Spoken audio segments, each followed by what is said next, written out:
Michael, we're always grateful when you're here. The 2 hours fly by. Take it away. Right.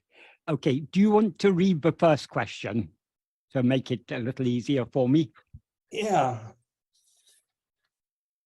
First question is, Dear Michael, my question, who's this from? Robert H. Is there a Robert H here? Not always are people here, but they see the recording. That's another thing you who are new should know, that several weeks after this program today, Michael puts up the recordings on YouTube under his name, right, Michael? Michael James? No, it goes under the name of Sri Ramana Teachings is the name of the channel.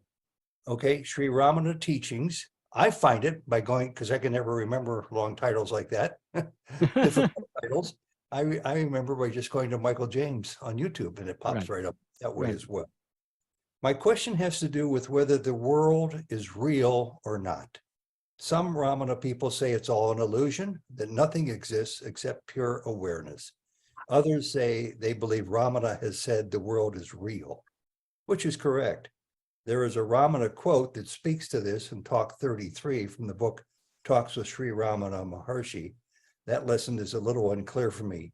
And ironically, our group just got done reading that very quote maybe 2 weeks ago on a Sunday morning.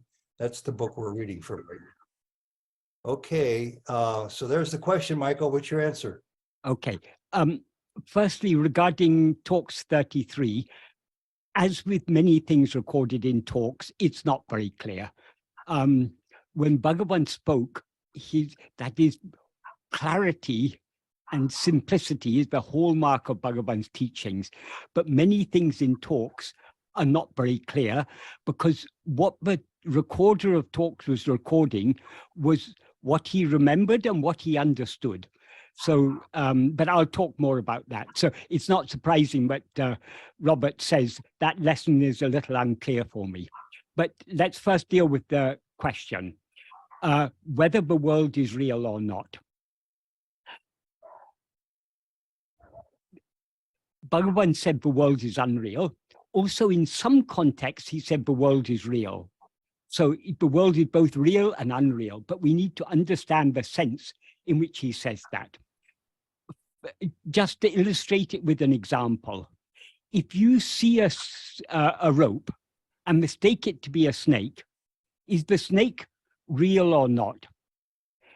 As a snake, it is unreal. As a rope, it is real. That is why Bhagavan sometimes said it is real, sometimes said it is unreal. The world as world is unreal. The world as its underlying substance, namely Brahman, our own real nature, is real. That is what Bhagavan is, the gist of what Bhagavan is saying in Talk 33. And he said that on many occasions. But as I say, it's not very well recorded. But let's go into this a little bit more deeply. When we talk about real, firstly, we need to understand what we mean by real. That is, the general supposition is that the world is real. That is what most people assume. It's what we naturally believe. But in Bhagavan's teachings and in Advaita philosophy more generally, what is meant by real and what is meant by unreal? Real means what actually exists. Unreal means what doesn't actually exist, even though it may seem to exist. So the snake doesn't actually exist. It seems to exist, but it doesn't actually exist. So it is unreal. But it seems to exist because of some underlying ground. That underlying ground is the rope. It's the rope which we mistake to be a snake. So likewise, for this world, there is an underlying ground, an underlying substratum or substance that we see as this world. That is ourself. That is real. Ourself means what we actually are, not ourself as the person we take ourselves to be, but ourself as we actually are. That is real. And so with this understanding, but in this context, in the context of Bhagavan's teaching, real means what actually exists. Unreal means what doesn't actually exist, even if it seems to exist. So with this understanding, what was the defining characteristics of what is real, according to Bhagavan? He gave 3 defining characteristics. Firstly, what is real must always exist. Because if something exists at one time and not at another time, as Bhagavan said, it doesn't actually exist, even when it seems to exist. This is a very deep philosophical point in Advaita. It is mentioned by Krishna in the Bhagavad Gita, in chapter 2, verse 16 of the Bhagavad Gita. Krishna says, there is no existence of what it doesn't exist, and there is no non-existence of what does exist. So what does that mean? If there's no existence, if there's no non-existence of what exists, that means what exists must always exist. And if there's no existence of what doesn't exist, that means anything that exists for some time and not at another time doesn't actually exist. So that is what Bhagavan taught. So to be real, something must be eternal. There's also a reason for this. If something is intrinsically existent, it exists independent of all external circumstances. So it exists always because it's intrinsically existent. But if something seems to exist at one time and not at another time, then it is not intrinsically existent. It borrows its semi-existence from something else. How Bhagavan explained this is, all phenomena, everything that we perceive or are aware of, everything that we experience, exists only in the view of ourself as ego. When we rise as ego, sorry. I wanted to point out that he revealed to us when we started, we only had half as many people as we have now, that he's suffering from an accident he had where his vertebrae has been challenged and coughing is extraordinarily painful. So take your time, Michael. We all understand. We've all been there. Yeah. So that's one of these things. This is not real. This pain is not real because it comes and it goes. So according to Bhagavan, it is not real. Yeah. That is, I was explaining about why, about intrinsic existence. What Bhagavan explained about this is all objects of phenomena, in other words, everything other than ourself, exists in the view of ourself as ego. When we rise as ego in waking or dream, we see the appearance of other things. So the world, whether the world in this present state or in any dream, the world always seems to be real so long as we're experiencing it. But it seems real because we have risen as ego. In sleep, when we don't rise as ego, we are not aware of anything other than our own being, I am.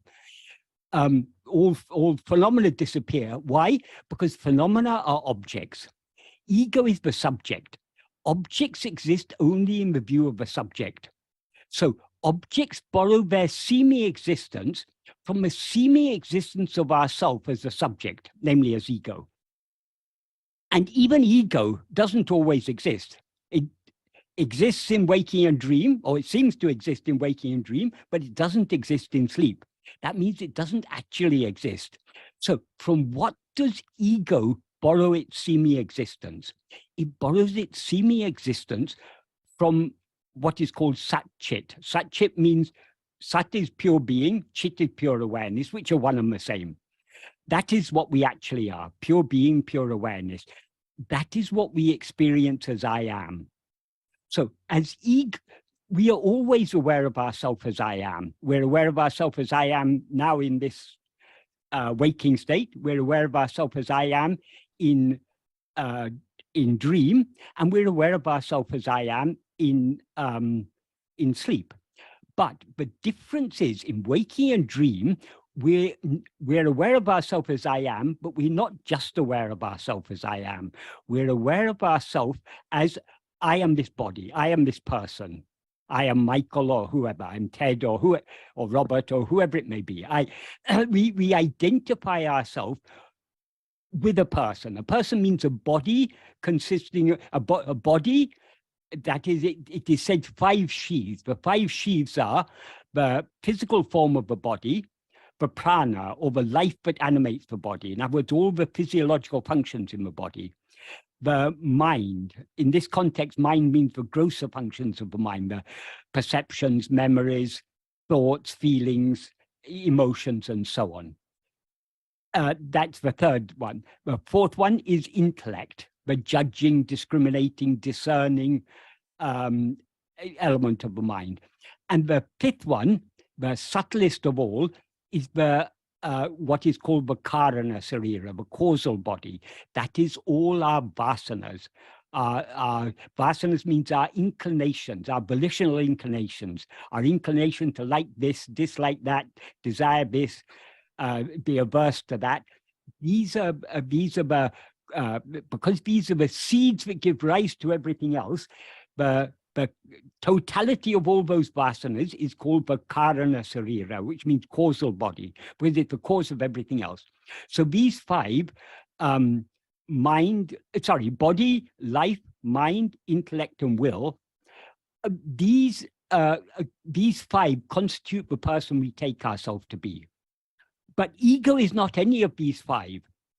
Ego is that which takes all these 5 to be itself. So as ego, we're aware of ourselves as I am this body, in which the term body includes all these 5, because we never experience a dead body as ourselves. It's always a living body.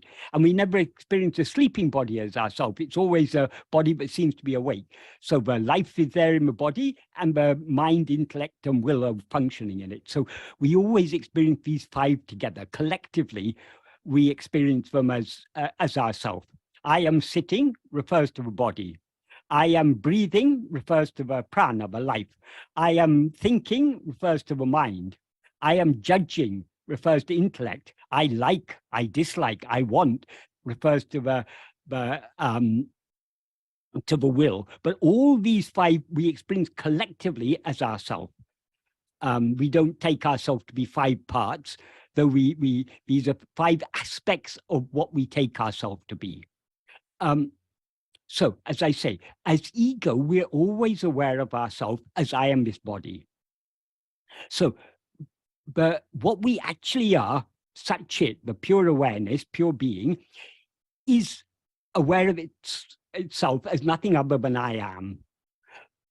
When we rise as ego, we mix and conflate ourselves with a set of adjuncts, namely these 5 sheaths called body. And it's only when we take ourselves to be this body, but we are consequently aware of other things. So the world exists only in the view of ego. And so the world borrows its semi-existence from the semi-existence of ourself as ego. And ego borrows its existence from I am. That is, we cannot be aware of ourselves as I am Michael, or I am Ted, or I am Robert, or I am anyone else, without being aware of ourselves as I am. Awareness of ourselves as I am is awareness of our being. Awareness of ourselves as I am this or I am that is an identity. That there's a distinction. So the reality of ego is the pure awareness, the pure being I am. So that is the only thing that is ever existing, because it exists and shines in all the 3 states. So that alone is real. That is why in Nana, who am I? Bhagavan says in the 7th paragraph, he begins the 7th paragraph by saying, Yatatamai Uludu Atma-surupam Andre. That means what actually exists is only Atma-surupa. Atma-surupa, Atma means oneself, Swarupa means the real nature. So the real nature of ourself, in other words, our own real nature, what we actually are, that alone is what actually exists. And the nature of that is just pure, is Satchit, pure being, pure awareness. And it's ever ever shining, ever experienced as I am, as our own being. So because I am alone is what exists always, it alone is real. The subject, namely ego, and all the objects, namely all the phenomena, the objects derive their semi-existence from the semi-existence of ego. Ego derives its semi-existence from the real existence of ourself as we actually are. So, as I say, one of the first definition that Bhagavan gives of what is real, but first, not even definition, defining characteristic or lakshana of what is real is it must be permanent, eternal.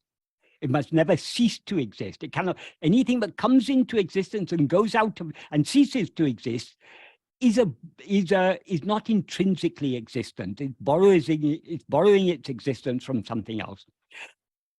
So first characteristics of what is real, it must be permanent. Second, permanent means throughout time and also beyond time, because time itself is something that appears and disappears. So it transcends time. And being that which transcends time, it's immanent in all times. So first characteristic is eternal. Second is unchanging, because anything that changes is one thing at one time and another thing at another time. Some few years hence, previously, we were small children. And as small children, our bodies were small, not fully developed. Our minds were, the things that interested us, the things that we knew were very limited compared to what we know now. So in the course of time, this person we take ourselves to be has undergone so many changes. And a few years hence, this person is going to croak or kick the bucket or whatever you want to say. It's going to say goodbye and it's going to go away and it's going to be put in a fire or in a hole in the ground. And that's the end of the person we take ourselves to be. So this is not what we actually are. So anything that undergoes change is impermanent, because at one time we were children. We are no longer children. So our existence as a child has now ceased to exist. Now we exist as an adult. So both our existence as a child and our existence as an adult is unreal. And now we exist as I am this body. But in sleep, we're not aware of this body. So all of this is ever changing and unreal, and therefore unreal. And the third and most important of the three characteristics of what is real is what is called in Sanskrit Swayam Prakasa. Swayam Prakasa means self-shining. That means what is real must know itself by its own light of awareness. It shouldn't depend upon anything else, either to know it or to enable it to know itself. So, eternal, unchanging, and self-shining. These are the three characteristics of what is real. Is there anything in this world that is eternal, unchanging, or self-shining? No. Some people may say, oh, the sun is self-shining. It shines by its own light. But it doesn't, that is not the meaning of Swayam Prakasa. Swayam Prakasa doesn't mean self-shining in a physical sense. It means its own existence must shine to itself. The sun doesn't know its existence. The sun doesn't know I am shining. The sun is just a physical object. It has no awareness. In fact, no physical things have awareness. Now because we take ourselves to be a body, we think this body is aware, but this mind is aware, but actually they're all objects. They are not aware of their own existence. What is aware of this body and what is aware of the mind is ego, that which identifies itself with these. So because we identify ourselves with the body and mind seem to us to be aware. But actually, it's not the body and mind that are aware, it's we who are aware. So physical things, in fact, all objects are jada, they are devoid of awareness. ego is a mixture of what is of awareness and what is not aware, because ego is the false awareness. I am this body.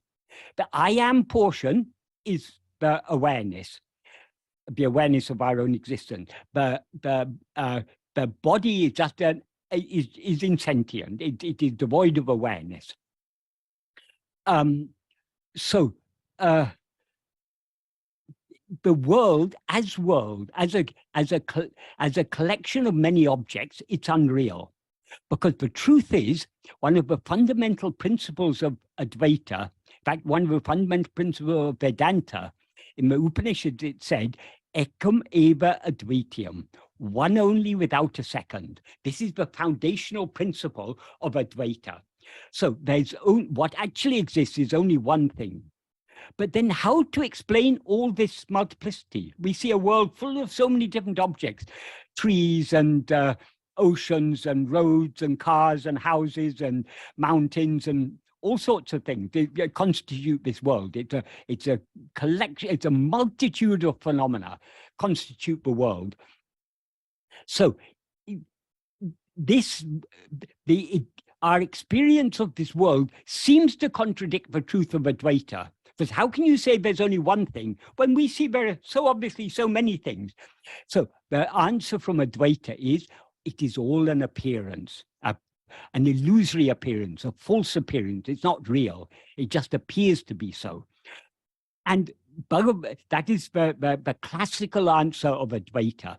Because Bhagavan's teachings are extremely practical, Bhagavan goes one step further. He says, yes, all this is just an illusory appearance. But to whom does it appear? It appears only to us as ego. It's only when we rise as ego that this world seems to exist. So the basis for the appearance of the world is our rising as ego. So if we are troubled by all the sufferings and everything, the strife and wars and famines and death and disease and all these things that we see in the world, that all these things appear because we've risen as ego. So the root cause of all our problems is our rising as ego. This is what Bhagavan has taught us. So, and ego is what? Ego is a false awareness of ourself. As ego, we're aware of ourselves as I am, but not just I am. We're aware of ourselves as I am this body. Because we're aware of ourselves as I am this body, there seem to be so many other things in our view. So the ego is a false awareness of ourselves, an awareness of ourselves as something other than what we actually are. So how can we get rid of this ego, this false awareness? Only by correct awareness, by knowing ourselves as we actually are. In other words, by knowing who am I. This is why Bhagavan's teaching is to investigate and know who am I. To investigate ourselves by looking deep within ourselves to see what we actually are. To see beyond all these adjuncts, these the outer layers that we take ourselves to be, to see deep into our being, to see ourselves as we actually are. That is the aim of Bhagavan's teachings. So why does Bhagavan say the world is unreal? Is it just some hypothetical philosophy? No, it has a practical significance, because so long as we take all this multiplicity to be real, our mind will be going out after it. So we need to be willing to accept, but what is real is only ourselves. Since what we are all seeking is happiness, happiness cannot lie in what is unreal, in what is transient. Supposing you think happiness lies in accumulating a lot of money, or gaining name and fame, or being particularly good at some sport or in some intellectual activity, or being very learned. People seek happiness in so many different things, but all these things are transient. Even if you amass all the wealth in the world, all the name and fame, all the political power, all the learning, and whatever you want, supposing you accumulate it all, what's going to happen when you die? You're going to have to say goodbye to it all. So it's all transient. So we need to recognize this. But if we are serious about being happy, we shouldn't look for happiness in ephemeral things. We should look for happiness in that which is eternal. And what is eternal is only our own being. So there's a very good reason. It's a that is all of Bhagavan's teachings are practical. So there's a practical reason why Bhagavan says this world is unreal. Why then does he sometimes say it's real? Because what we are seeing as this world is only ourself. When we are dreaming, for example, we see a whole world. What is that? What is the world we see? It is the dreaming mind is seeing itself as the dream world. The world has no existence independent of the mind. Likewise, this world has no existence independent of ourself.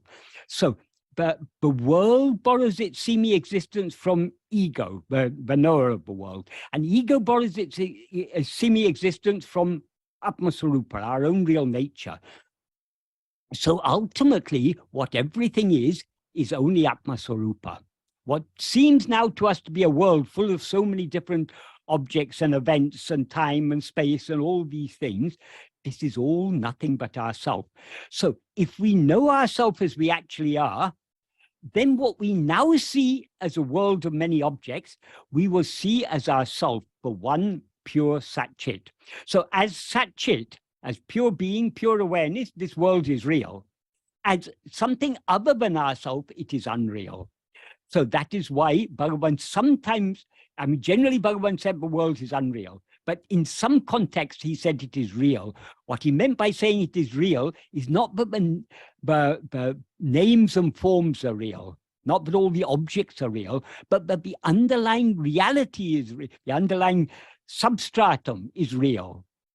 And just like, it's like saying the rope, sorry, the snake is unreal as a snake, it is real as a rope.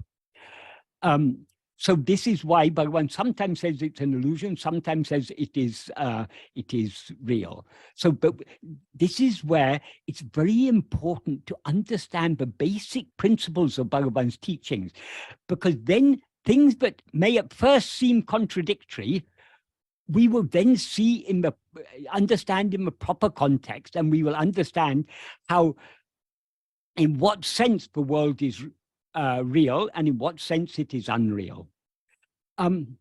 Regarding this passage of talks, this passage, this section 33 in talks, nowadays in recent editions they call it talk, but it was originally just, they were just section numbers, but now they call them talks. I mean, each section they call a talk. There are many things here that aren't clear.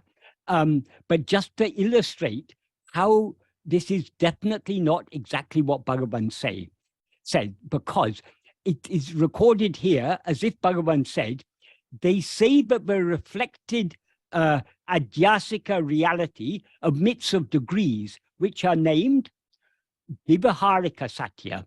Vivaharika Satya means the transactional reality. In other words, our day-to-day reality. That is, this world is unreal. But if you're hungry and you eat food, the food will satisfy your hunger. Both the food and your hunger are both unreal. The body that is experiencing the hunger is unreal, but they're on the same level. Likewise, in a dream, if you feel hungry in a dream and you eat dream food, the dream food will satisfy your dream hunger. So that's called Vivaharika Satya.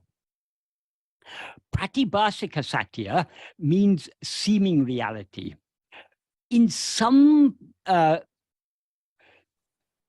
Advaita has to cater for people at many different levels of understanding, many different explanations are given. So people who can't understand the deeper explanations have to be given more superficial explanations. So sometimes it is said, dream is pratibhasika satya, it's a seeming reality. Waking is vivaharika satya, it is a transactional reality, it's somehow more real than dream. And our real state is paramarthika satya, but Bhagavan made it very clear, this waking state is no more real than a dream. So what we now take to be vivaharika satya transactional reality is actually pratibhasika satya. It's just a seeming reality. It's not actually real at all. And then the third one listed here is paramartika satya. Paramartika satya means the ultimate truth. But it's recorded here as if Bhagavan said that the reflected reality admits of degrees, and this is one of the degrees of reflected reality. How can the ultimate reality be a degree of reflected reality? So if we read talks carefully, we can see so many inconsistencies and contradictions. So this person who recorded talks, he recorded what he understood, but often it is not what Bhagavan meant. And it's very clear here that that is not what Bhagavan meant. Yeah. So does anyone have any questions on this particular subject? Why don't we hold off on the questions on this subject until we get your answer to the second question, which is uniquely related to it by another person? Is that okay with you? And then you can... Yeah, fine. And I would guess for those people who are new here, they're getting a dose of what it's like to ask Michael a question. He gives short shrift to no questions. He always gives very thorough answers, and they're very satisfying. So thank you for that. Let me just get into the second question, and then we'll take some questions from the floor, if it's okay, so to speak. This one is from Joan of Indio, California, up the street about 3 hours from Coronado. Michael, I cannot find it, and it's very much related to it. So there'll be some overlapping here. Michael, I cannot find a satisfactory answer to this question. Can you help me?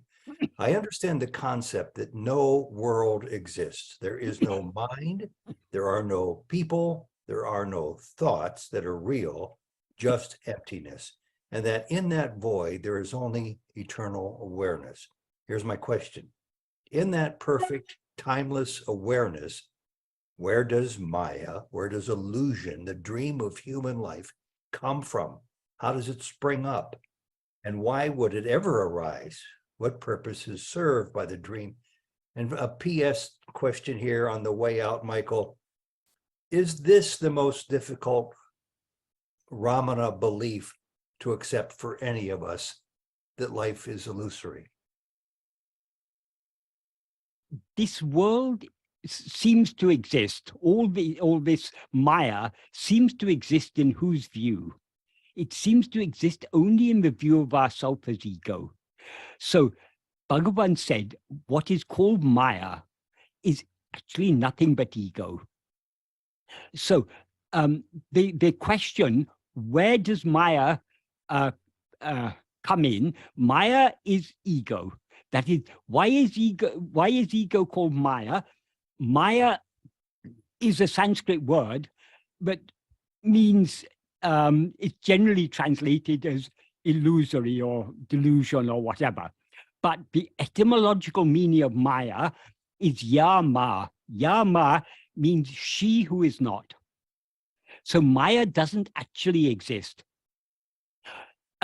Maya is ego. It is ego that causes the appearance of all these things, because everything is just a dream, and the dreamer is ego. So the cause of all these things is ego. But then the questioner is often asked, then why did this ego ever arise? What is the purpose of this ego? When people ask Bhagavan such questions, he said that is the wrong question to ask. First, find out what this ego actually is. If you find out what ego actually is, you will find there's no such thing at all. We seem to be ego only so long as we're looking at other things. But if we turn our attention back to ourselves, has anyone ever seen ego? Has anyone ever found such a thing called ego? So sometimes Bhagavan used to say, first you find this ego and bring it to me, and then we can find out how it came into existence, why it came into existence, what its purpose is. But first you have to find it. And if we look for it, it will disappear, because ego is just a seeming existence. We seem to be ego so long as we are attending to things other than ourselves. To the extent to which we turn our attention back on ourselves, ego subsides and dissolves back into its source. And eventually we see there's no such thing as ego at all. When you see a rope and mistake it to be a snake, you mistake it to be a snake because you haven't looked at it carefully enough. If you look at it carefully enough, what will you see? Oh, it's not a snake, it's a rope. It's only a rope. Then the metaphorically speaking, we can say the way to kill that snake is to look at it carefully. Because if you look at it carefully, you'll find there's no such thing at all. Likewise with ego. But many people misunderstand this. They say, oh, Ramana Maharshi has said there's no such thing as ego. Then we shouldn't worry about this ego. They don't have, we need to have a clear and comprehensive understanding of Bhagavan teaching. Bhagavan says ego is ultimately not real, but ego is the cause for everything else, because it's only in the view of ourself as ego that all other things seem to exist. So long as we are aware of body and world and all these things, we who are aware of these things are ego. But we seem to be ego because we're looking at those other things instead of looking at ourselves. If we look at ourselves, this ego will disappear. So the reason why Bhagavan said asking why or how or for what purpose is like asking, how was the son of a barren woman born? Why was the son of a barren woman born? What's the purpose of the son of a barren woman?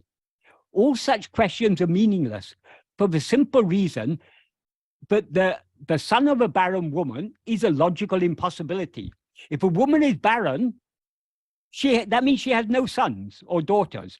If she has a son or daughter, then she's not barren. So the son of a barren woman is like a square circle or a circular square. It's a contradictory concept. So this ego and world is ultimately as unreal as the son of a barren woman. It just doesn't exist. Now the son of a barren woman cannot even seem to exist, but ego does seem to exist until we investigate it. So asking, how does it come into existence? Why does it come into existence? Is like asking, how was the son of a barren woman born?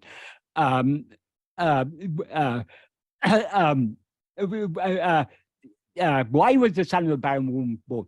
First, we need to examine the very concept of the son of a barren woman. If we consider the concept, then it'll be clear any questions you ask are meaningless because there's no such thing as the son of a barren woman.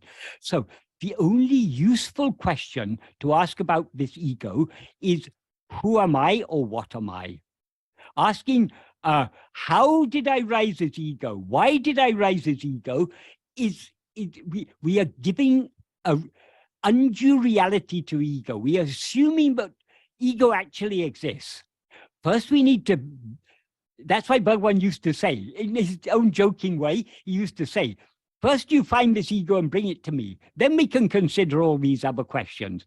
Because he knows very well, no one could ever find ego, because ego is not an object. Ego is the subject.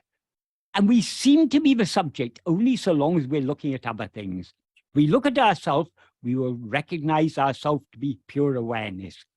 That is why Bhagavan's teachings are all focused on this practice, this simple practice of self-investigation, turning our attention back to ourselves to see what we actually are. And regarding this question, finally, is this the most difficult Ramana belief to accept for any of us illusory beings? Some people just can't accept these such ideas. Even many among Bhagavan's devotees, they really don't pay attention to Bhagavan's teaching. They don't pay close attention. For them, Bhagavan is God. They believe if they worship God, if they worship Bhagavan, he will bless them. He will take care of all their needs, of their family, of everything. So they worship him as a God. But if we want to be truly benefited, I mean, of course, such people are benefited by Bhagavan. Bhagavan is God. There's no doubt about it. But that is not the real benefit. More than God, Bhagavan is Guru. The function of Guru is greater than the function of God. The function of God is to fulfill all our prayers and to take care of us and everything. The function of Guru is to put an end to the whole problem, the root cause of the problem, which is ego. So Bhagavan is first and foremost Guru. And if we are ready to take Bhagavan as Guru, that means we have to follow his teachings. And we cannot follow his teachings unless we're willing to accept them. If we're not willing to accept them, Bhagavan will never force. That's why many times when people question Bhagavan, the answers he gives are not his pure teachings. Because if he sees that someone is not ready to accept his pure teachings, he's not going to insist that they should accept. So he will say things in a way, yes, the world is real and it's also unreal. He will put it in a way to satisfy them because he knows they're not ready to swallow the bitter medicine. But if we are serious about following Bhagavan's teachings, it's not actually difficult for us to accept that all this is a dream. Because there's nothing that we experience in this waking state that we don't experience that we couldn't experience in a dream. So there's absolutely no evidence in our present state that this is anything other than a dream. So accepting it as a dream is not actually difficult if we are willing to do so. But from a majority of people, they would be unwilling to accept that. That's fine, because we are all on a spiritual journey. We're at different stages in our spiritual journey. So if we see devotees of Bhagavan who are not yet ready to accept his teachings, we shouldn't be perturbed by it. We should understand, yes, they are at their level. Bhagavan is taking care of them at their own level. He was, just like he has brought us to accept these things, he will bring others to accept these things in due course when they're ready for it. Michael, can we get to a couple of questions on what you've been talking about right now? Yes, certainly. Rest your throat for a second. I just want to add before we get to Leah, who had her hand up, I think, first here, and she's here waiting to talk. It's my experience even in this group. I mean, in Sai Baba groups and all sorts of groups, Course in Miracles groups, many people would come to this basic understanding of Maya, that the world, let alone your mind, let alone your thoughts, are illusory, and it was just too steep of a hill to climb. They just bowed out gracefully. Yeah. That's fine. That's fine. Why are there so many different religions? Why are there so many different, even within the Vedanta? There are so many different forms of Vedanta because it's suited to people at different levels of spiritual development. Why are there so many different forms of Christianity, of Islam, of Buddhism, of all these religions? Because not everyone is ready to accept the same things. Some people are deeper in following their particular path. Other people are more superficial. Yeah, and it's just the nature of things. But that doesn't mean that we are all progressing. We're all on a journey. And it can take a while. It's taken me 30 years. It can take a while. And take a while means it can take many, many lives. Illusory lifetimes, yes. Yeah, okay, exactly. Leah, what's on your mind? Thanks, Ted, and just thanks for the meeting, and Michael, thanks for the opportunity to be able to ask the question. As I was asking the question, predictably so, you answered it, and so I realized who's asking. And I should probably just stop right there, and that could be the end of any further. Well, do you have There's no harm in asking if you think it may bring some further clarification. I'm compelled to ask them, what the hell is the point of all of this life? Right. And excuse the language, but you know, so I get the letter of the law. I understand there's no. The rational mind, whatever, blah, blah, blah. I'm not going to get caught up in the semantics. Yeah. Of course, you know, it would be great to have a nice experience. There's no selling me on this. I'm past I got placed over the threshold where I have no choice now but to live this way. Yeah. So Ramana's way, I have no choice. But what the hell do I do now? Okay. Firstly, let us not give priority to questions like why or what is the purpose or any of these things. There's a nice story told by Buddha. A man was hit by a poisoned arrow. The surgeon wanted to remove the poisoned arrow, but the man was insisting, who was it who shot me? What type of arrow was it that he used? Why did he shoot me? All these questions can be kept for later. First, deal with the problem. There's a poisoned arrow in your body. First, it needs to be removed quickly, or it's going to finish you. So if we are serious in the spiritual path, we can put all questions about why and so on, we can put them aside. First, let us try and solve this problem. We have a problem. Now we take ourselves to be a person. And as a person, we have so many limitations. And we all know embodied existence is imperfect. We are born, we grow up, we go through so many experiences at school, then adulthood, marriage, children, all these things we go through, and eventually we grow old, we get sick, and we die. So this is an inherently unsatisfactory situation in which we find ourselves. So let us deal with the problem rather than being concerned about why or how or anything. What is in we experience, Bhagavan often used to say, when this isn't the cause for all this, but Bhagavan said, the reason why ego seems to exist is because of aviccara. Aviccara means non-investigation. Because we haven't investigated ourselves, we seem to be ego. That, of course, doesn't mean that aviccara is the cause for the rising of ego, because who is it who is not investigating it themselves? It is ego. So the non-investigation cannot be the cause. But why ego is sustained, why ego is still here now, is because we haven't investigated it keenly enough. So the solution is to investigate ourselves. All other philosophical questions can wait. Otherwise, we can go on endlessly discussing. This is how philosophy becomes extremely complex. Bhagavan's philosophy is very simple because Bhagavan focused on solving the problem. He had diagnosed what is the root cause. That is, a good doctor will not be satisfied merely with treating the symptoms. But a really good doctor will find out the root cause of the problem and will treat that root cause. So Bhagavan has identified the root cause of all problems is our rising as ego.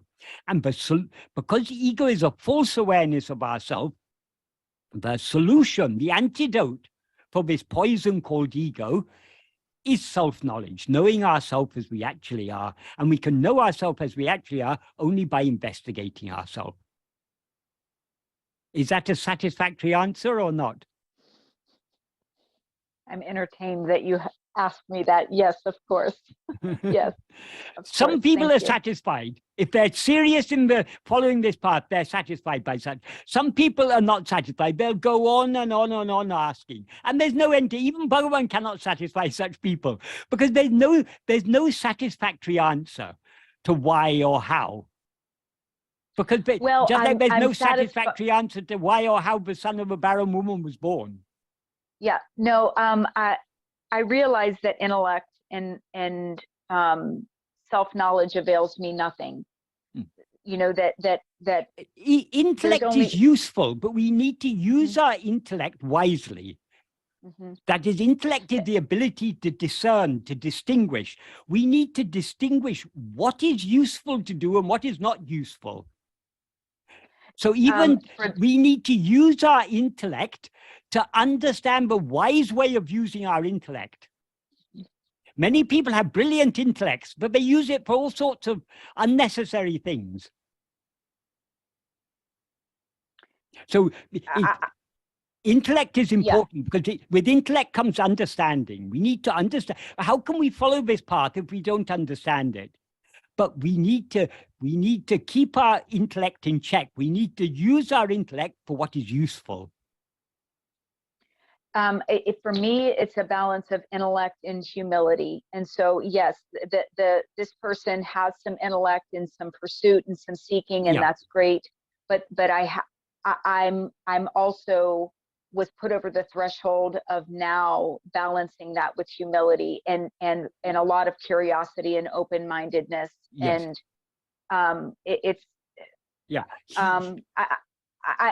think part of what this is it's also looking for maybe some relief, because this is taxing to be in this space of to get to ask.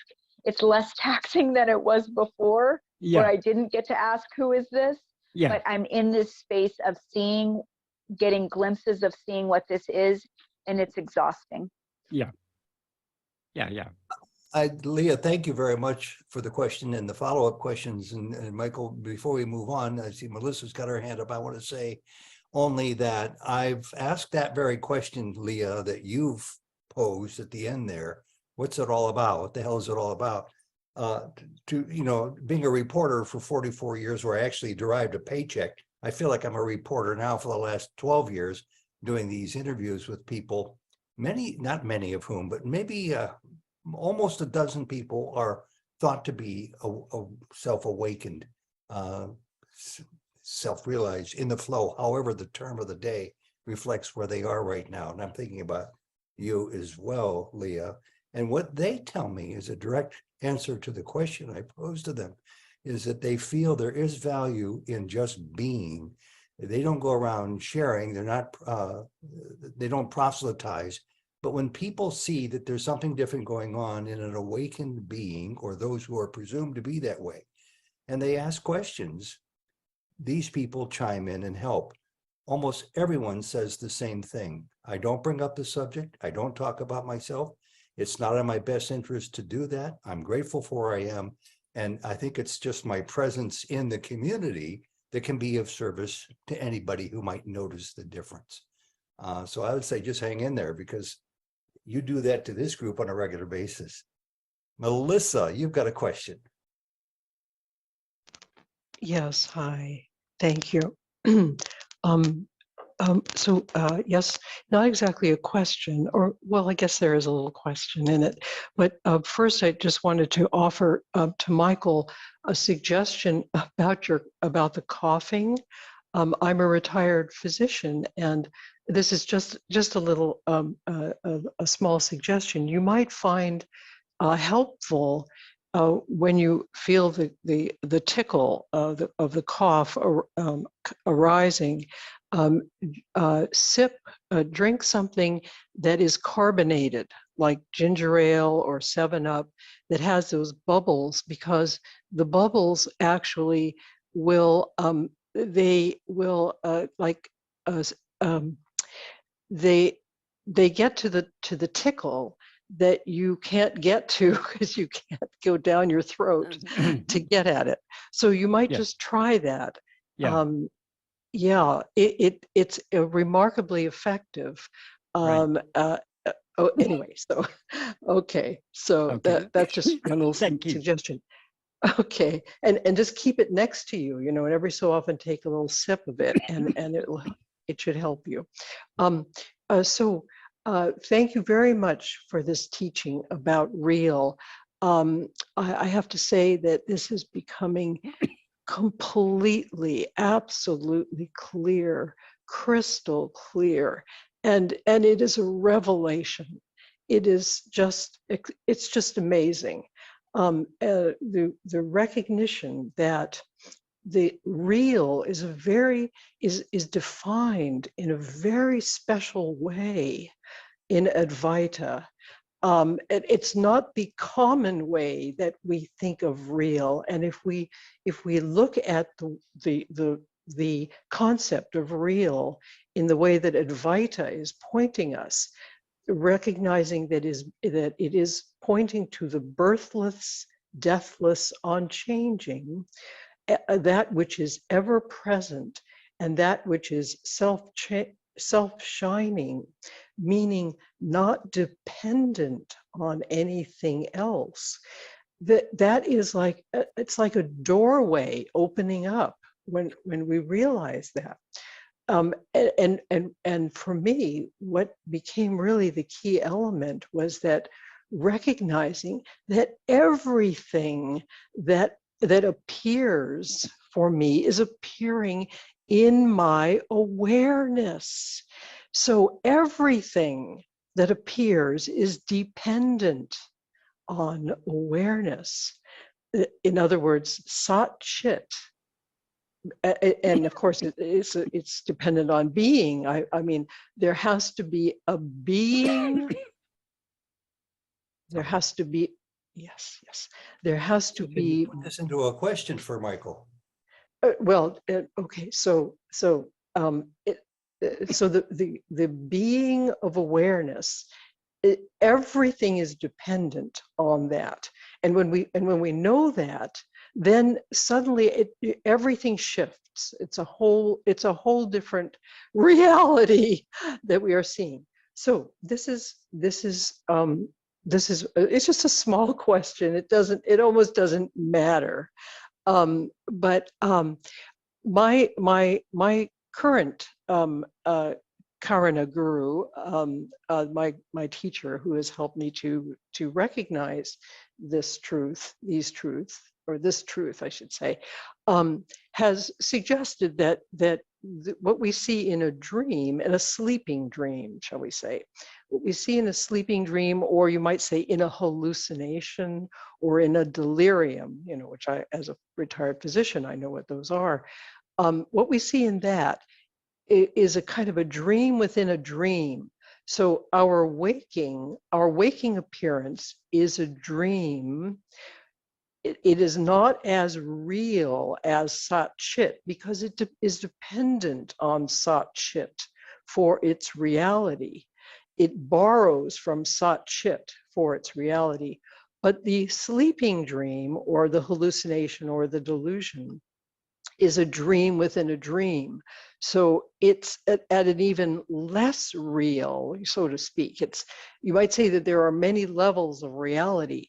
There is the waking dream, which is not totally real, and then there is the sleeping dream, which is an even lower level of reality, so to speak. It is even less real, and the highest level of reality that we can know, at least as far as we know, is what is pointed to as Sat Chit, the awareness being that we really are.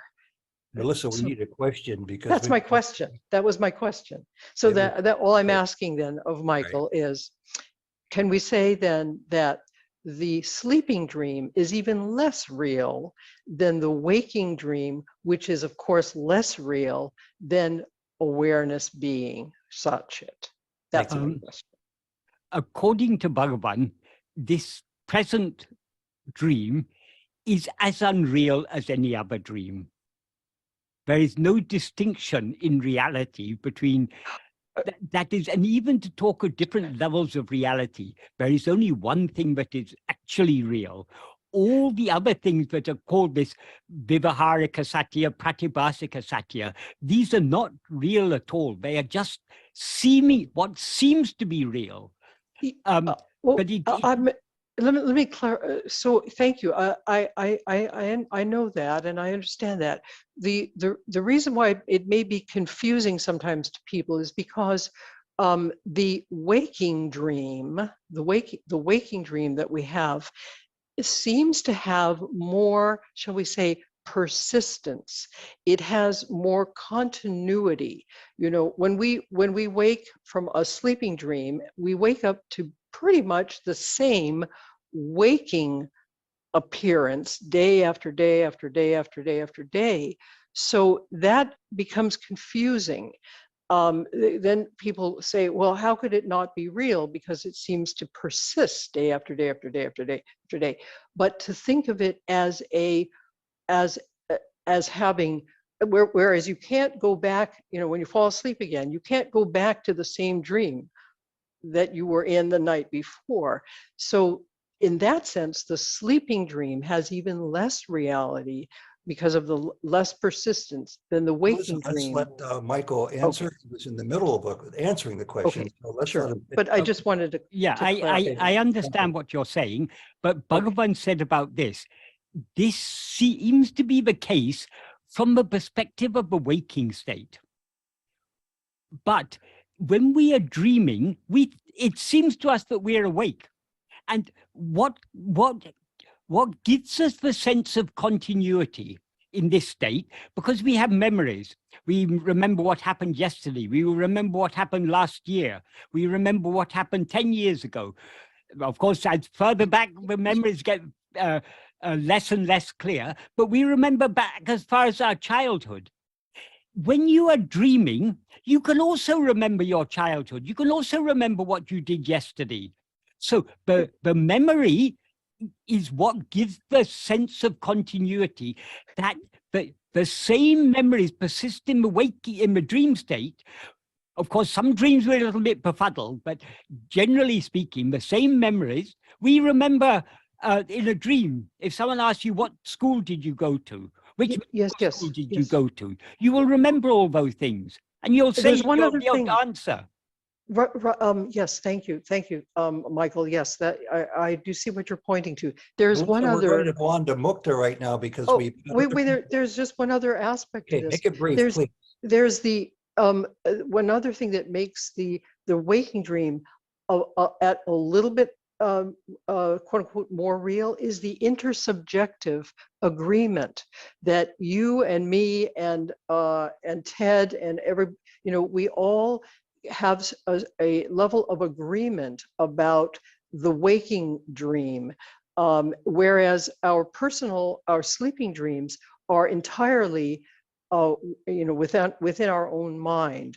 So that also adds to the quote unquote a little bit higher level of reality, but still not the pure reality of Sat-chit. But the same intersubjective confirmation we find in dream. If you ask people in a dream, are you seeing this? Do you see this world when I'm asleep? They'll say yes. So you can derive exactly the same confirmation from the people in your dream that you derive from the people in this dream. So this again, Bhagavan, all these things have been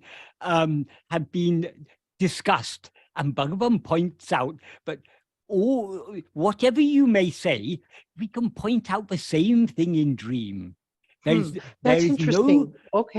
Yes, I see what you're saying. It is true, but from the perspective of this waking state, this seems to be more real than the dreams we have at night. But if we were having this conversation in a dream, who knows? Maybe we're having this conversation, maybe we've gone asleep and we're having this conversation in our dream at night. But exactly the same things we would be saying. I would be saying the same things. You would be saying the same things. Ted would be saying the same things. Moxie is new, and I want to welcome you. And Mukta, I'm going to get to you after we get to Moxie, because he has an interesting question that he sent to me not so long ago. And it's on the list there, Michael. It has to do with Bodhisattva. And Moxie, I wanted to know if you want to ask the question yourself of Michael. That's all right. If you want to read it, that's fine. Okay, I'll read it quick. In the concept of Bodhisattva, and for those of you who aren't quite familiar with it, the person postpones their own liberation and purposely chooses to reincarnate for the benefit of helping others. Is the concept of Bodhisattva, is it something that reconciles with Bhagavan's teachings? While the compassionate intention is appealing, it seems to me, Moxie says, that it would require maintaining at least some ego to pull this off. Whereas my understanding is that Bhagavan said one's own self-realization, the end of ego, is the greatest help one can give others. Michael. Moxie, I think you have to some extent answered your own question. Yeah, I think that is the way you frame the question. It's clear that you understand the answer, at least to some extent. This concept of bodhisattva, it is a nice religious belief. There are so many beliefs in religion, but in different religions. Every religion has its own particular characteristic set of beliefs. This Bodhisattva belief is a very central belief in Tibetan Buddhism. But it is this, what I would guess is that this belief grew up to satisfy people who weren't going so deep into the philosophy or practice of the original teachings. It seems to be a nice ideal to have compassion for others and to seek to help others before helping oneself. But actually, if we consider the life of Buddha, what happened in the case of the life of Buddha? Buddha was born as a prince. When he was very young, his father consulted some astrologers about the future of his son. And the astrologers said, your son will either become a great emperor or a great renunciate. So, of course, as a king, his father wanted his son to become a great emperor. That's the natural. Parents tend to want their children to go in their own footsteps because they think they are deriving happiness from their particular chosen path in life. So they think the same path in life will make their children happy. So his father didn't want Buddha to become a renunciate.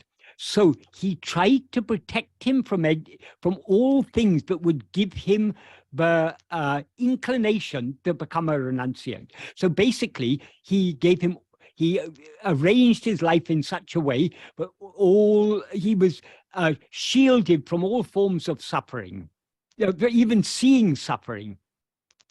So he grew up to a young man, or probably in those days as a teenager. He would have been married to a girl a few years younger than him. She was probably the daughter of a neighboring king, so probably a princess. And they got married and they had a child. And one day, Buddha wanted to see the outside world. So he called his charioteer to take him out to see the outside world. And when he went out in his chariot, he saw people who were sick. He saw people who were old. He saw people who had died and everyone was weeping and carrying them to the cremation ground. So he asked, what is all this? What is happening? Why this is all happening in our kingdom? Why is my father not preventing all these things? Then he was told, disease is a fact of life. Everyone is liable to suffer from disease. If we live long enough, we will sooner or later reach old age. And eventually we will die. Whether we die at a young age or old age, eventually death will come to all of us. So these are the very nature of life. So Buddha then thought to himself, he had so much love for his wife and for his newborn child. But how could he protect them from these inevitable consequences of embodied existence?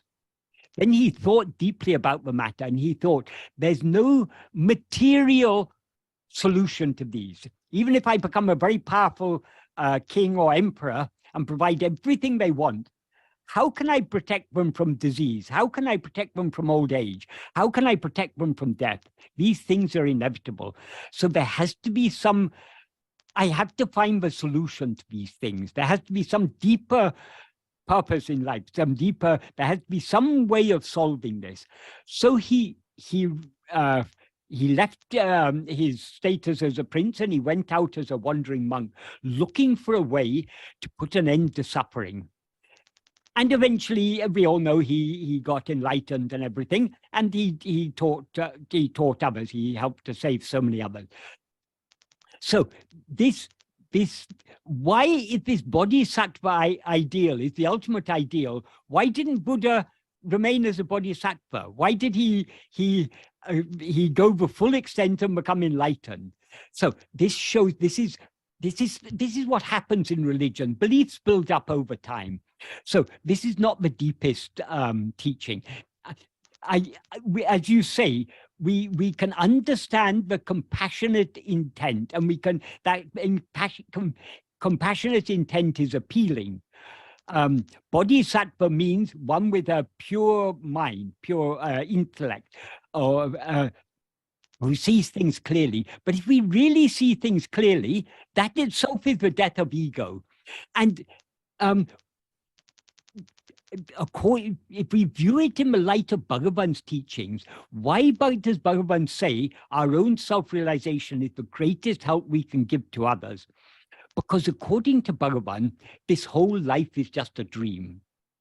If you see suffering in a dream, if you see wars, if you see pandemics, if you see people suffering from disease or poverty, and you see a world full of injustice, with some people with billions of dollars and other people with nothing, people who struggle to make ends meet, to feed their family, to heat their homes in the winter, and so on and so forth, which is the reality, even in the so-called advanced society, advanced economies of the Western world. So many people are suffering from poverty. Maybe not as severe as in other parts of the world, but there's still poverty in the midst of so much wealth. So we see that is the nature of life. All these injustices and so on, it's all part of this dream. So in a dream, if you see all these things, naturally you feel compassionate when you see people being bombed by a foreign country, when you see people not having enough to buy food for their children, when you see people suffering from cancer or some pandemic or whatever it is. We naturally feel compassion. We naturally feel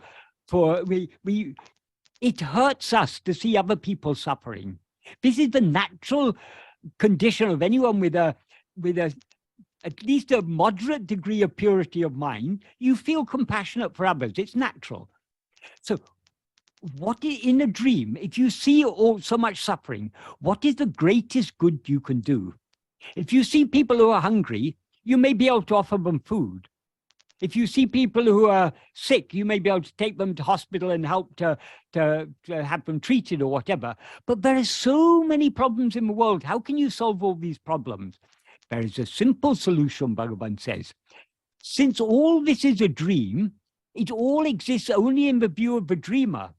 So if you, the dreamer, who is seeing all this, wake up, that is the greatest good you can do to the world. Because when you wake up, that means not wake up just from a dream, but wake up from the underlying ignorance that gives rise to the dream. The ignorance called ego. Ego itself is ignorant because it's a false awareness. I am this body. I am this person. So if we eradicate ego, then the ego is the dreamer. So when dreamer goes, the dream goes. When the dreamer ceases to exist, all dreams will also cease to exist. The very possibility of a dream will cease to exist in the absence of dreamer. So, as Bhagavan said, our own self-realization, the eradication of our own ego, that is the greatest good we can do to the world. We can solve all the problems of the world simply by knowing ourselves as we actually are. Does that mean to stand by and do nothing then? No, of course, if you're walking down the street and you see a person who's hungry and you've got food, you give them food. There's no wrong not only that, but there's so many ways we can help others. Supposing someone comes to you in distress, sometimes just listening to a person, lending a sympathetic ear, that can help people. There's so many ways in which we can help people, but these helps are all very trivial. Of course, when we're going outwards and we see others suffering, we should do what we can, but it shouldn't be the aim of our life. Because if it's the aim of our life, we are just perpetuating the dream.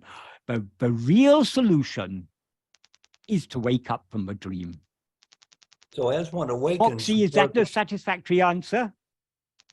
I think it is. I mean, I think you've just yes. given a answer. Yeah, thank you. I think I was trying to reconcile things that just are not reconcilable. Yeah, but not, and we shouldn't be perturbed by these things, because it's natural in every religion. There are different levels of belief suited to people at different levels of spiritual maturity. So this Bodhisattva idea, it's a very nice idea at a certain level.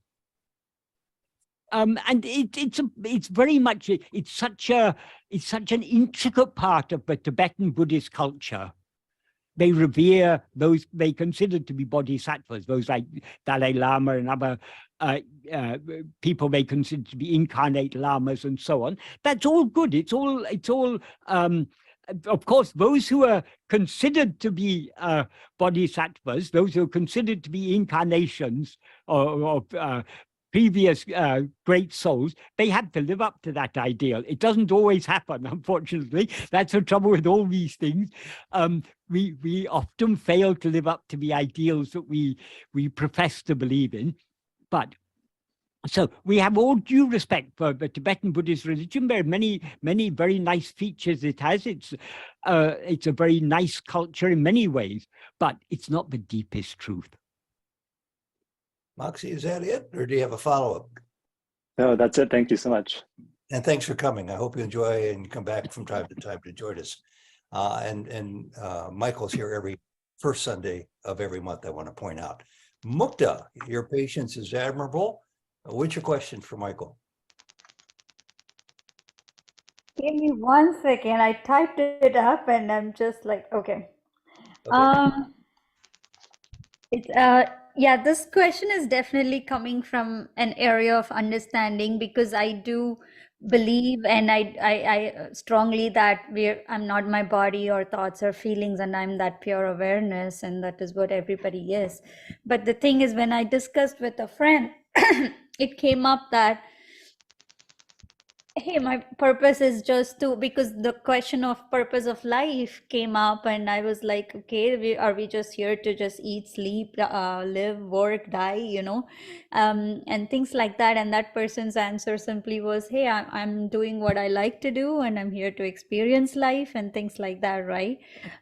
So my question is it enough we know that there is a witness in us which is there, which of course so many masters in the past have told, definitely Ramana Maharishi has said that, and is that enough, or to understand that, or we have to completely be established in the self, knowing that we definitely are not, or in other words, we are not reacting to our thoughts or feelings or anything, and we are just responding, or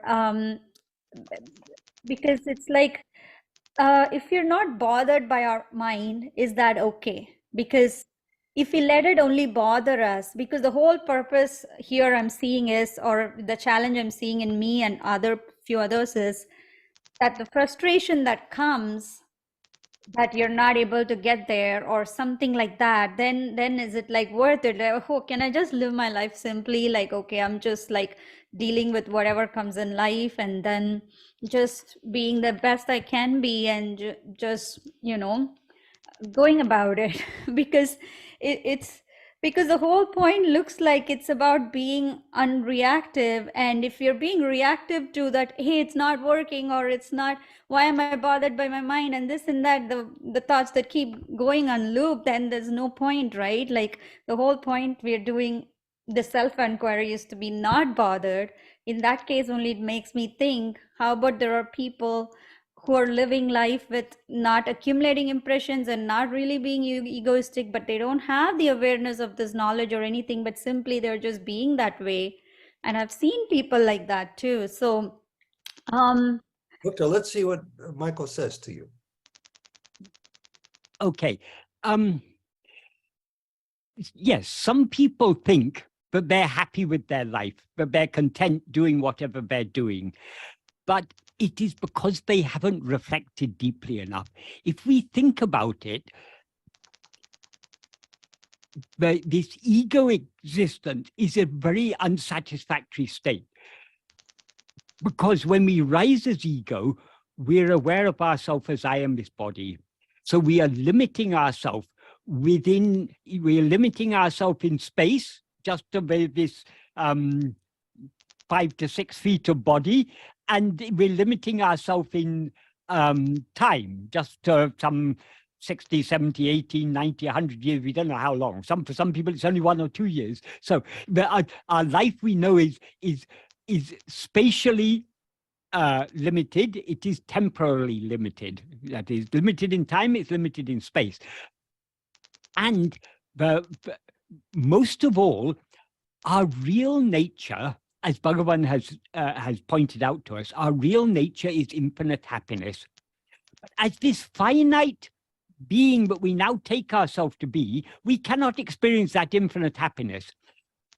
So, because we have seemingly separated ourselves from the infinite happiness that we actually are, nothing in this world satisfies us. Whatever we get, we want something more. Every movement of our mind, every effort we make is driven by this search for happiness. If we were truly content, we wouldn't even feel inclined to think anything. Just let things happen as they're meant to happen. It wouldn't be concern us at all. But of course, we're all concerned because I am this body. So since I'm this body, I need food, I need clothing, I need shelter. When I have injury, I need to go to hospital.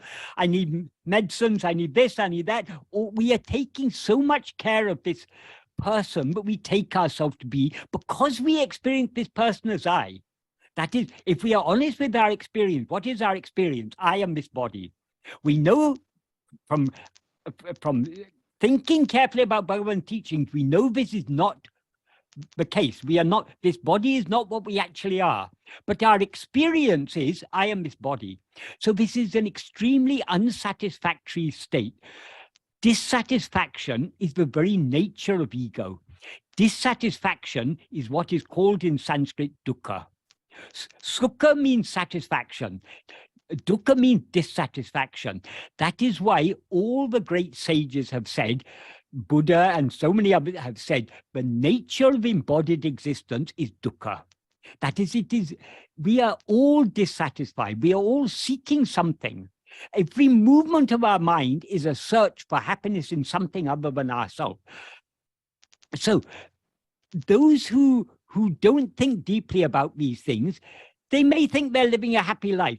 But then one day, what's going to happen? A doctor will tell them they've got cancer, or a doctor will tell them that their husband or wife or their children or their parents have cancer, or they're going to be bereaved. That is, we live in a fool's paradise if we think this life is all going hunky-dory. But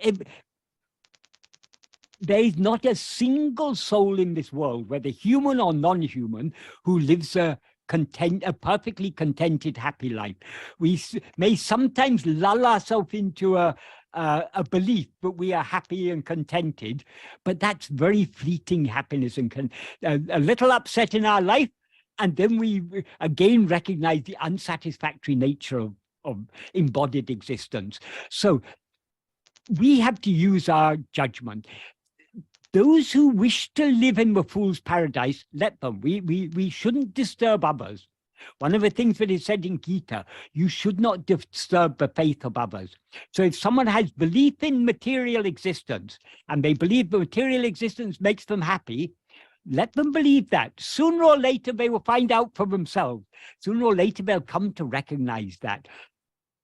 But we have to address our own problem. We have to be realistic with ourselves. Can we be satisfied just living the life that it may satisfy others. If it satisfies others, we're happy for them. But does it satisfy us? Are you satisfied with your present condition? Ask yourself. You don't have to answer to me, but you have to ask yourself. If you're not satisfied, then we need to go deeper. And ultimately, what is the root cause of all dissatisfaction is our rising as ego. So how to put an end to this rising of ego? So that's why following Bhagavan's path, that is the wise option. Not everyone is going to take this option. We shouldn't be concerned because they're not, if this path doesn't appeal to them, that means they're not yet ready for it.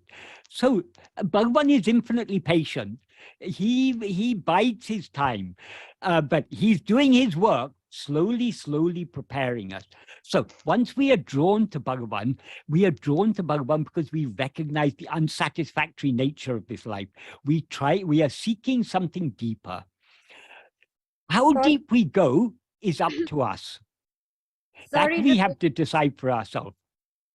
Sorry to interrupt, Michael. So for me, let me ask that: is that enough? Because I truly believe, and is that enough that I know I'm not my body or thoughts or feelings, and I'm awareness, or that should be established in the experience? Because I can be aware that I'm not that, and I can just live my life regularly and not be bothered by the rest, and only go into self-enquiry when I'm bothered or something like that.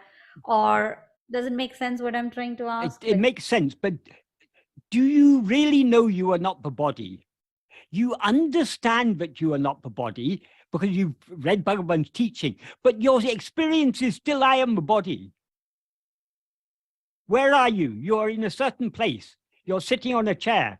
You're looking at that is our whole life is centered around this identification of ourselves with this body. And body, remember, in Bhagavan's teaching, when Bhagavan talks about body, he's talking about all the 5 sheaths. As he says in verse 5 of Uludunaplu, Uru Pancha Kosa Uru. So when Bhagavan says ego is the false awareness, I am this body, what he means by body is not just the physical body, but all the 5 sheaths. We are so intimately linked to this. This is what is called Chit Jada Granti. Jada is all these adjuncts, the 5 sheaths. Chit is the fundamental awareness I am. Ego is this entanglement of these 2 elements. Of course, Chit is never entangled, but in the view of ego, we Chit seem to be entangled. So it's, of course, it's not satisfactory to say I'm not, to understand theoretically I'm not this body. If you're in pain, what use is it? No, of course, we can get a certain detachment from the understanding, but it doesn't go very far. If the pain comes, we feel pain. However much theoretical knowledge we have, it doesn't. That is why the practice is all important. And what you were saying earlier, I couldn't hear all of it because I was coughing, so it was a little difficult. I muted my mic so that the coughing wouldn't interrupt. But I think what you were saying was something about being a witness. Mm-hmm. This is something that there's a lot of misunderstanding about. The word sakshi is used in many texts. Sakshi means witness. Bhagavan clarified the word sakshi is to be understood in 2 senses. And we need to understand from the context which sense the word sakshi is being used. The general meaning of sakshi, witness, sakshi means witness. The general meaning of sakshi is that which knows. In that sense, ego is the sakshi. That which knows all these other things is ego. However, it's rather confusingly in some texts, Brahman, or our real nature, is referred to as Sarva Sakshi, the witness of all, or as Jiva Sakshi, the witness of Jiva. How is that to be understood? Bhagavan said, in that sense, Sakshi means sanidhi. In other words, witness means presence. Because it's not that Brahman is knowing this everything, or Brahman is knowing the Jiva. Brahman does know everything, because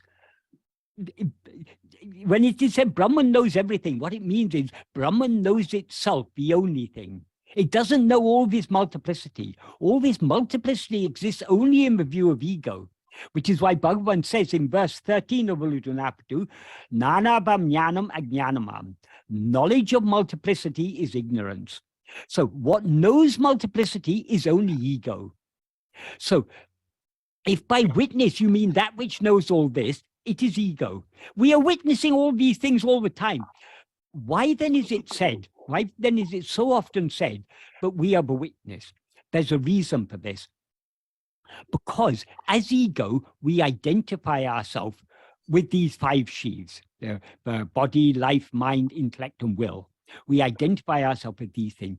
But we are taught drik drisya viveka, to distinguish the seer from the seen, the knower from the known, the experiencer from the experienced, the perceiver from what is perceived.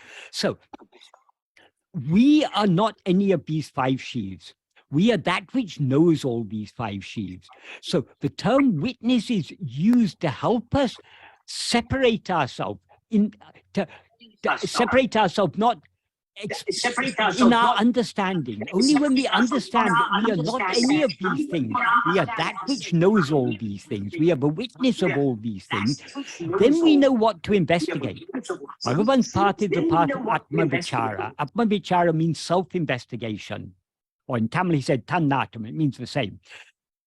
How do we investigate ourselves? Only by attending to ourselves. But we first have to understand what we mean by ourselves. If I take myself to be this body, I can sit in front of a mirror all day and say, I'm following Ramana Maharshi's teachings, I'm practicing self-investigation, I'm attending to myself.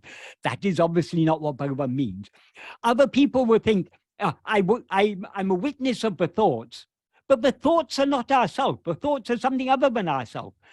So the reason it is pointed out where we are witness is we are not any of these things perceived. We are the perceiver of them. So what we need to investigate is ourself as the perceiver, not ourself as any of these things. So this is the big problem with Advaita, and why Bhagavan, it was necessary for Bhagavan to come, because the practical implication of Advaita has over time been lost and forgotten. Nobody really knows. You can listen to lectures on Advaita from very learned pundits and sannyasis and so on. They can talk for years and years and years, but do they clearly point out the practice? Whereas Bhagavan's teachings are all centered on the practice. The practice is attending to ourselves. By attending to ourselves, our attention is withdrawn from other things.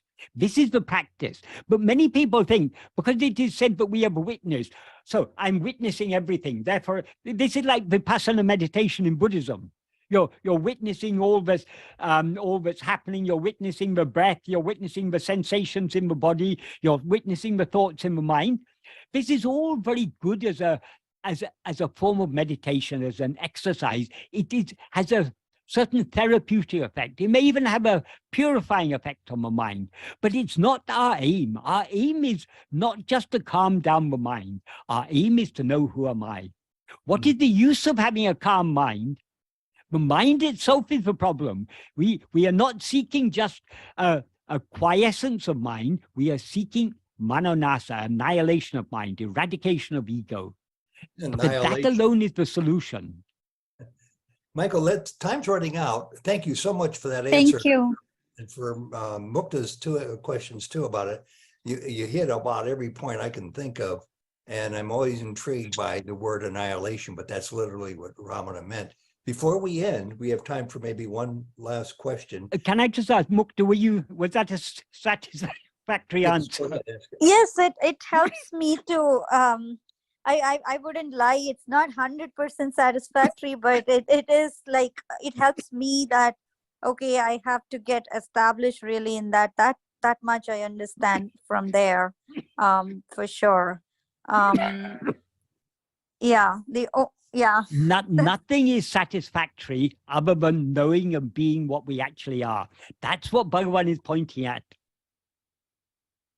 And this is from Luisa, who's got his hand up there. Ask what's on your mind to Michael right now. Thank you so much, Michael, for doing this and for this group. And what I'm trying to understand is I find myself thinking that I'm the doer. I'll do something and then I'll think that I did it. And if you could help me understand who the doer is, and also I'm trying to understand the not and how that relates to the doer.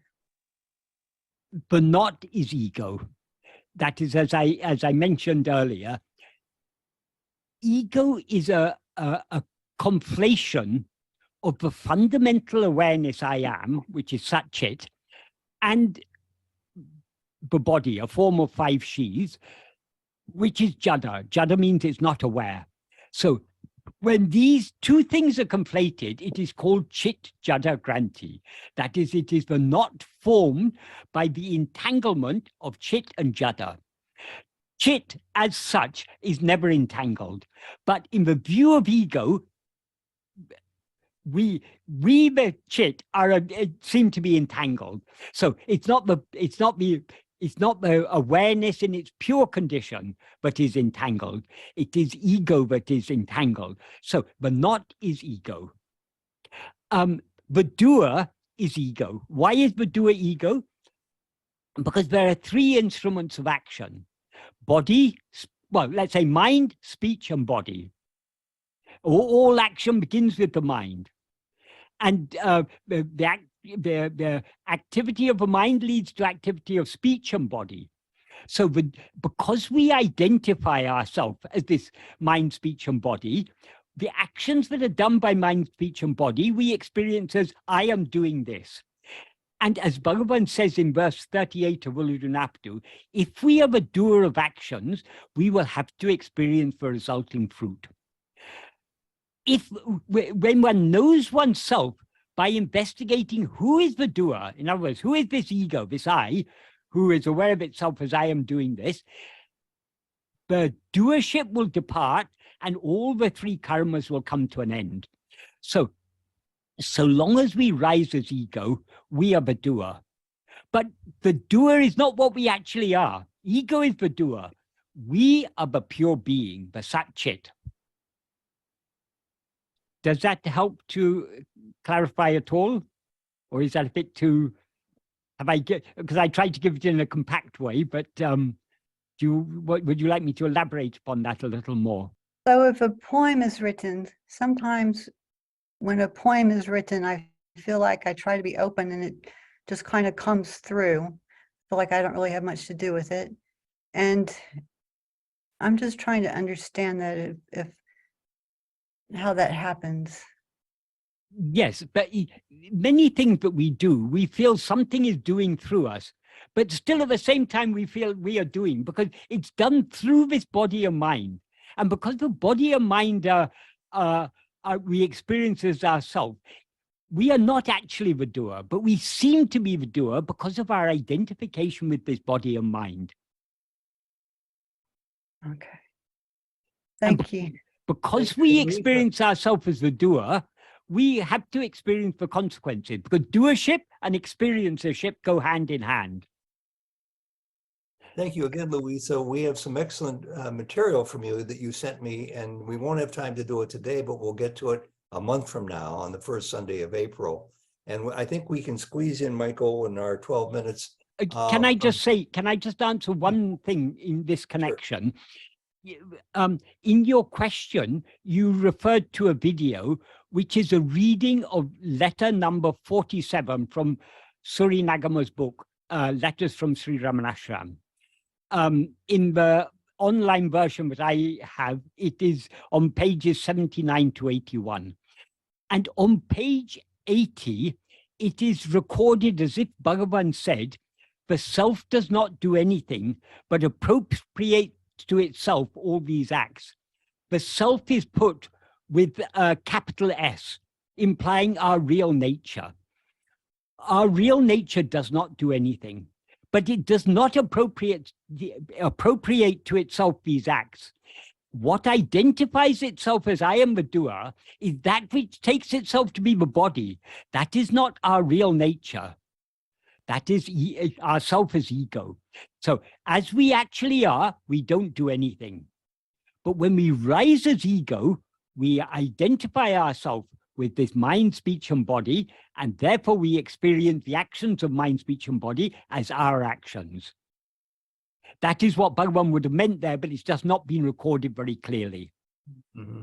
And that's part of the problem, what you talked about earlier, the translations. It might not just be it's partly the translation, it's partly the understanding of the recorder.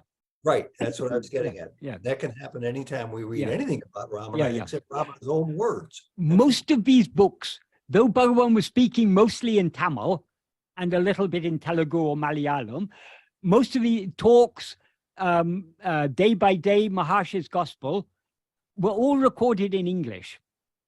Maharshi's Gospel was the only one that came out in Bhagavan's lifetime and was simultaneously translated back into Tamil, the original language in which Bhagavan said it. But even that, it's a nice book, Maharshi's Gospel. It's a very useful book. There's a lot of useful ideas.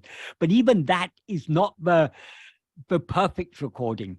In the case of letters from Sri Ramanashram, Suri Nagama, who recorded it, didn't know English. She knew a little bit of Tamil, but her mother tongue was Telugu. So she followed what was happening in the hall. She talked to Bhagavan in Telugu, and Bhagavan replied to her in Telugu. And she recorded in Telugu and sent the letters to her brother. Her brother later translated into English. Mhm. So we don't know to what extent it's her brother's translation, to what extent it's her recording. But so it's not exactly what Bhagavan said. So all these books, there's a lot of useful things in these books, but we have to read them all, take them all with a pinch of salt. We need to try to, we need to understand Bhagavan's, the basic principles of Bhagavan's teachings, which we can find in his own works like Nana, who am I? Uludunapdu, the 40 verses, Upadesha Undiya, the 30 verses, Atma-vichara, the song on the science of self, and Arunachala Stuti Panchakam, the 5 hymns. These are the original writings of Bhagavan. These contain the basic principles of Bhagavan's teachings. If we absorb and assimilate these basic principles, then we can read books like Talks and other books, such books, and we can sort out the grain from the chaff. That's great. And he was alive in my lifetime. In 1950, he died, Ramana. So it wasn't that many years ago. Raised as some here might have been, as I was a Christian, we're used to the conflicts in the language of the Bible, of the New Testament from the apostles. And the argument can go on endlessly. Let's try to squeeze in Vish. If you promise to be short with your question, we'll try. Oh, yes. I'll try. Yeah, I'll try my best. Am I actually audible? Pardon me? Ed, am I actually audible? Am I Yes, audible? we can hear you. We can hear you. Oh, okay, great. Okay. Yeah. So the question I have is, right, all of us have questions about actually understanding the process, understanding all the aspects of his teachings and so on. And then as soon as one of the question is answered, our intellect comes up with more and more questions. I remember when one of the talks Bhagavan had mentioned that why don't you do inquiry to find answer to that question? So my question is, since all of us ask questions all the time, is it more productive to just try to do self-enquiry than try to focus on getting answers to thousands and thousands of questions which keep on coming from us? Great question, Michael. The process of learning, of going deep, is called Sravana, Manana, Nididhyasana. Sravana literally means hearing. That means reading or hearing all these, the basic principles of Bhagavan's teachings. Manana means thinking about them deeply, making sense of them. That is, it's one thing to read something, but do we actually understand it? So we need to think about it and think about why Bhagavan said like this here and he said like that there. What is the connection between it? So manana is necessary. Both Sravana and manana are necessary, but they are not sufficient. What is important is Nididhyasana. Nididhyasana literally means deep contemplation. In the context of Bhagavan's teachings, Nididhyasana means contemplating on ourselves. In other words, self-investigation, Atma-vichara. This is the Nididhyasana.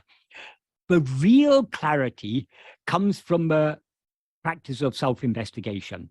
But of course, we won't be able to investigate ourselves unless we've understood correctly. If I haven't understood, but I'm not this body or mind or any of these things, I may be attending to thoughts thinking I'm attending to myself. In fact, many people say, watch yourself, watch your thoughts. In the same breath, they will say it. But watching your thoughts is not watching yourself. It's watching something other than yourself. So we need to have a clear understanding. So it's the Sravana and Manana are necessary. The Nididhyasana is most important, the practice. The more we go deep in the practice, the more we will get from our Sravana and Manana. Because, for example, works like Nana, who am I, and Uludunapadu and such works, I have been studying for in a few years' time, it'll be 50 years.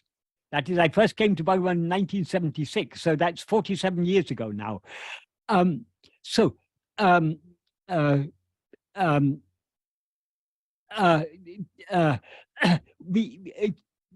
I've been studying these things, I'm still learning from them. Not that I'm getting new information, but as we go deeper in the practice, what Bhagavan says becomes more and more meaningful to us. We understand what it is he's saying, what is the implication of what he's saying. So this Sravana, Manana, Nididhyasana is what is most important. But I mean, the most important of all is the Nididhyasana.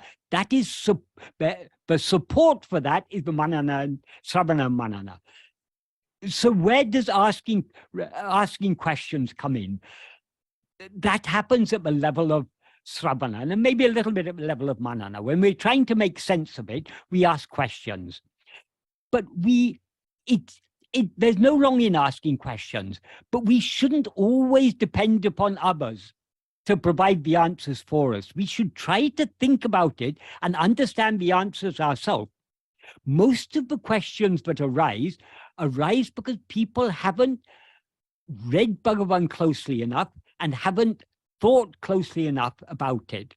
So I would never discourage people asking questions, because that is part of a learning process. But we shouldn't just rely on others telling us everything. We need to try to find the answers ourselves. We find the answers both in Bhagavan's words and within ourselves by looking within more and more and more. Is that a useful answer, Vish? Yes. So but then the emphasis is to continually do the practice. But then if we have any questions, I mean, then we can ask, right? But then it has to be accompanied by continuous practice, right? Practice, and also, and the practice shouldn't, we can't do the practice in isolation. The practice is supported by the Sravana Manana. By often reading Bhagavan's teachings, it helps to clarify what is the practice, and it helps to encourage us to put it into practice. That is, when there's so many interesting things to do, why should I just be attending to myself? We need a lot of encouragement, because the nature of the mind is to go outward, seeking so many interesting things in this world. So it's not the nature of the mind to take superficially. We say, oh, I want to know who am I. But do we really want to know who am I? If we really wanted to know who am I, we would attend to ourselves alone.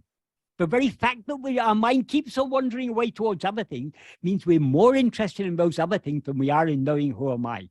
So Bhagavan's teachings are a great support. By often reading his teachings, thinking about his teaching, it encourages us to go with him more and more and more. So we shouldn't think that we've understood everything, so all we have to do is practice. But our practice is supported. If you've been given a map, you don't, and you suppose you want to travel to some foreign country you've never been before, you've been given a map. Do you just read the map and say, okay, now I've understood, I can throw away the map, let me go to that country? When you go to the country, you're not going to remember everything in the map. The map will not be so, when you read the map, it wasn't so meaningful to you. If you take the map along with you, then when you travel, you're going, oh, this is what, this sign here, this means this forest, this means that river, this is what it looks like. So the map becomes alive to us when we actually visit the place that is depicted on that map. Bhagavan's teachings are like that. The teachings become more and more meaningful to us the deeper we go within. So we shouldn't just think, I've studied Bhagavan's teachings, I've understood everything, therefore I can discard Bhagavan's teachings. I remember when I was in the early years, when I was in Tiruvannamalai, this is back in 76, 77, 78, there was one gentleman from Andhra Pradesh. He was a middle-aged man. He had come and he would spend all available hours sitting in Bhagavan's old hall, meditating. I think he must have been there at least 12 to 16 hours a day. He was sitting there meditating. And he once told me, but he never read anything. He had read Bhagavan's teachings. After reading Bhagavan's teachings, he threw away his glasses. because he understood he didn't need to read anything further. So he was going on. After some time, very sadly, he lost his mental balance, and we never saw him again after that. So we need to be practical in these things. If we are pushing ourselves without the correct understanding, we'll be going down the wrong path. If we are correctly following Bhagavan's path, we will never lose our balance of mind, because we are tending to the source of all clarity. So the best therapy for any mental disturbance is this practice of self-investigation. So the fact that he lost his mental balance means that he wasn't correctly following. He hadn't correctly understood. He thought he had understood, and he was blindly trying to put it into practice without correctly understanding. That is why often reading or listening to, or and most important, not just merely reading and thinking about it carefully, trying to understand it, that is most important. That is a great support for the practice. Of course, no amount of Sravana Manana can be a substitute for the practice. The practice is what is most important, but the greatest support, the greatest aid for the practice is the Sravana Manana. And that's where asking questions can come in. It can be useful, but we should ask useful questions, questions that help us to put it into practice, because that is the aim of Bhagavan's teaching. Bhagavan's teachings are a very simple, very deep, and very clear philosophy. But the aim of Bhagavan's teaching is not just to give us a nice philosophy. His philosophy has practical implications, so it's the practice that is the most important thing. Understanding the philosophy helps us, but the practice is what is most important. Can I just ask a question about the practice itself? Yes. We're out of time. No, let's just give, but this is most important. Finally, we've come to the most important thing of all, the practice. Can you make it brief, Mukta? Okay, sure. I just wanted to ask, like, I understand the inquiry of asking, who am I?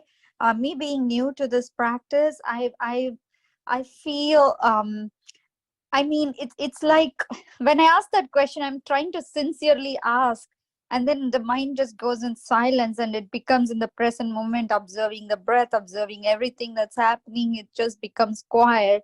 So there's no real answer to it, but I can feel that I'm in the awareness. But my real question is, when you're going through a stressful situation or scenario, that time, does this inquiry work, and should I do that? Because that times it becomes very challenging actually to inquire. Or is it a practice when you're calmer and things to ask? That like, who am I? That's my real question. Thank you. Thanks. Okay. Asking who am I is not the practice of self-investigation. Bhagavan never said ask who am I. He said investigate who am I. Supposing Bhagavan gives you a book and tells you investigate what's written in this book, would you hold the book in your hand and start asking yourself, what is written in this book? What is written in this book? That's not going to get, you're not going to find out what's written in the book. Bhagavan said, investigate what's written in the book. So you open the book, you read it, and then you know what's written in it. Likewise, when Bhagavan said, investigate who am I, he didn't mean that we should ask the question, who am I? We should look deep within ourselves to see what we actually are. If we are attending to thoughts or anything else, that is not attending to ourselves, because the thoughts are other than ourselves. So the practice is attending only to our own being, I am. That is the practice. In the 16th paragraph of Nana, Bhagavan defines what is self-investigation. He says the name Atma-vichara refers only to always keeping the mind in oneself, on oneself. Keeping the mind on something means attending to it. So we need to be attending to ourselves, not attending to thoughts, not attending to anything but, or the breath, or anything that appears and disappears. These are all anya, things other than ourselves. We need to attend to ourself alone, to I alone. If you want to know who am I, what must you attend to? To I. That's the way to find out who am I. So when the thought comes, you're just like disregarding and coming back to your Yes, empty don't worry space about of- thoughts. In the 6th paragraph of Nana, Bhagavan says, Etane eningal erinam enna. However many thoughts rise, so what? When the thoughts rise, we should turn our attention back to ourselves. To whom do these thoughts rise? That doesn't mean we should ask to whom the thoughts arise. We should turn our attention back towards ourselves, the one to whom they arise. That's what Bhagavan means when he says investigate to whom. So the thoughts are not a problem. Our attending to the thoughts is a problem. We should be attending only to ourselves. So don't not worry about really thoughts. Let ask. thoughts come or go. There's no concern about Okay. it. Our only concern is to attend to our own being. And So that not we can ask do, the- that we can not ask- do in any circumstances. Are you aware I am only when you're in a calm state of mind? You're equally aware I am even when you're in an agitated state of mind.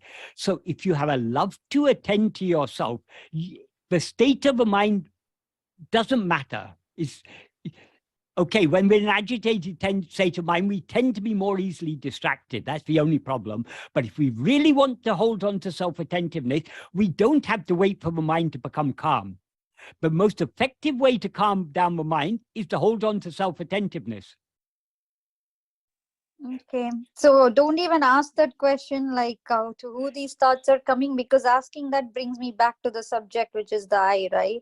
There's no harm in asking the question, but asking the question is not the investigation.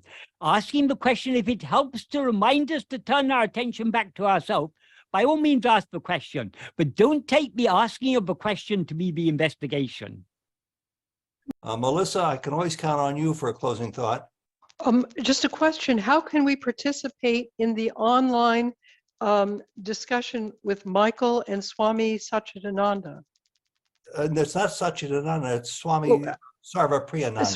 That's right, Sarvapriyananda, sorry. He's Yes. from California. Yes, how can we do that? Will be live streamed on YouTube. Two of the greatest people who speak with great clarity. So I'm looking forward to that too. That's on May 1st on YouTube live. It's going to be 9 a.m. California time, which is convenient for us because it's noon New York time. I don't know what time it is in Europe, but it'll be well attended. It's 5 p.m. here. It's 7 p.m. in Finland, Helsinki. where it is being hosted. Yeah. Please send out the link. I'm so looking forward to it. Thank you. And Michael, the very last word is yours. Ramana.